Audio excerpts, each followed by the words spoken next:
आज आपण साबुदाणा न भिजवता, न शिजवता आणि तासनतास गॅससमोर न उभा राहता अतिशय खुसखुशीत आणि दुप्पट ते तिप्पट फुलणारे पापड कसे बनवायचे ते पाहणार आहोत. बघू शकता तुम्ही, हा पापड दुप्पट ते तिप्पट फुलतो.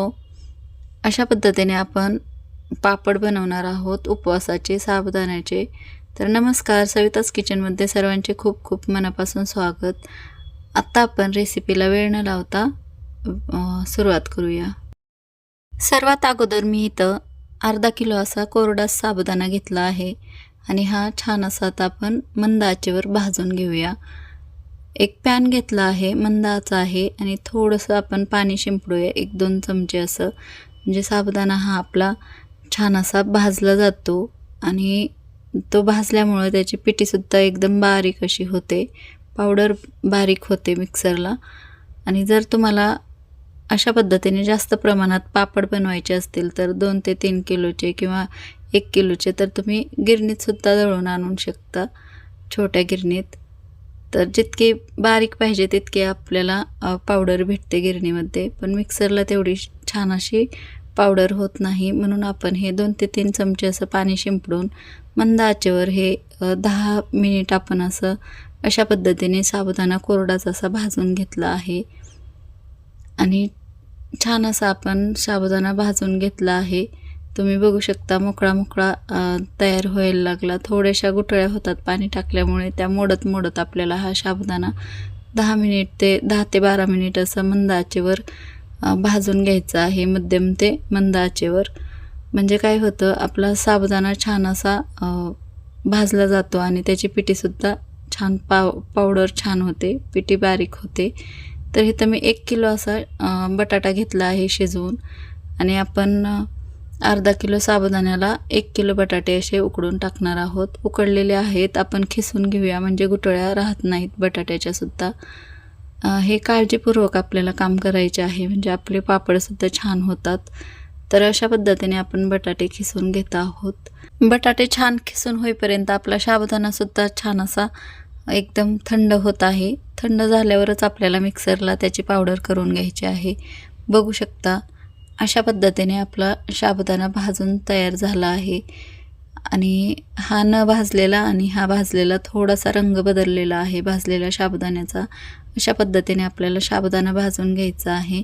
आता मिक्सरच्या भांड्यात थोडं थोडं करून आपल्याला याची पावडर करून घ्यायची आहे. जेवढी शक्य तेवढी बारीक अशी ह्याची पावडर करून घ्यायची आहे, म्हणजे आपले पापडसुद्धा छान होतात. म्हणून याची पावडर जितकी बारीक होईल तेवढी आपल्याला बारीक करून घ्यायची आहे. तर ह्या पद्धतीने बारीक झाली आहे. तर आपण ही चाळणीतसुद्धा चाळून घेऊ शकतो नंतर. तर ह्या पद्धतीने सगळी आपली मिक्सरमध्ये पावडर तयार करून घेतली आहे. आता चाळणीने सुद्धा तुम्ही चाळून घेऊ शकता ही. जर तुम्हाला बारीक शक्य तेवढी बारीक जर झाली तर चाळायची गरज नाही, पण थोडे मोठे मोठे कण असतात त्यामुळे थोडंसं चाळून घ्यायचं. पुरणाच्या चाळणीने मी चाळून घेते आहे. अशा पद्धतीने थोडे मोठे कण असतील ते साईडला काढून ठेवू शकता किंवा टाकले तरीही चालेल. फक्त एवढंच की पापड थोडेसे जाडसर होतात. तर आता ही पिठी आपल्या ह्या बटाट्यामध्ये सगळी मिक्स करून घेऊया. आपल्याला आता ह्या पावडर आणि बटाट्याचे मिश्रण तयार करायचे आहे.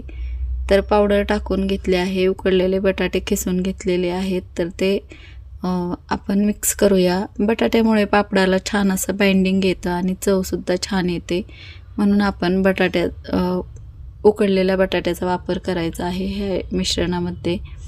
तर ह्या पद्धतीने आपण सगळं मिश्रण एकत्र करून घेऊया. मिश्रण एकत्र करून घेतलं आहे बटाट्याचं आणि साबुदाण्याचं. तर यामध्ये आता आपल्याला आवडीनुसार मीठ टाकायचं आहे. चवीनुसार मीठ टाकून घेऊया. आवडीनुसार मिरची टाकून घेऊया.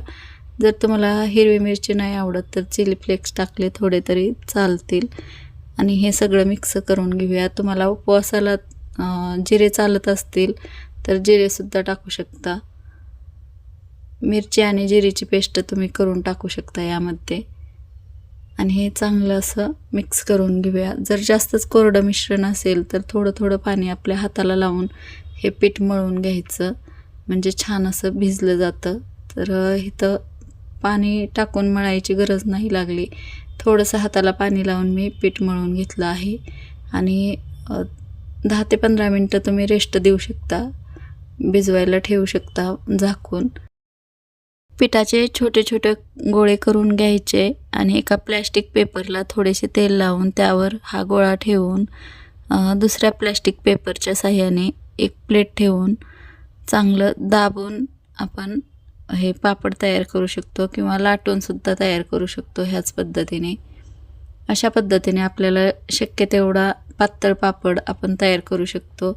जर प्लेटने हवे असेल तर प्लेटने पण करू शकता तुम्ही.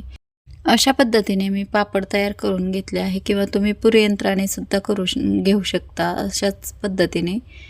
तर सगळे पापड मी तयार करून फॅनच्या हवेखाली टाकले आहेत सुकायला आणि दुसऱ्या आणि तिसऱ्या दिवशी 2 दिवस मी छान असे वाळवून घेतले आहेत कडक उन्हात.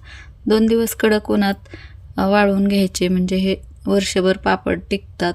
हे पापड कडक उन्हात 2 दिवस चांगले वाळवून घेतले आहेत आणि तुम्ही बघू शकता हे कडकडीत असं आपले पापड वाळून तयार झाले आहेत. वर्ष ते 2 वर्षे हे पापड टिकतात हवाबंद डब्यात ठेवले तरी.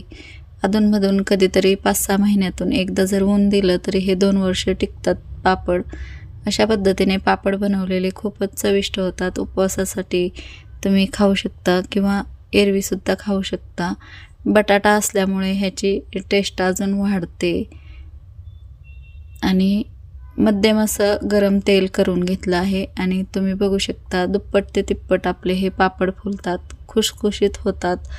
हे पापड कसे बनवायचे ते आज आपण पाहिले आहे.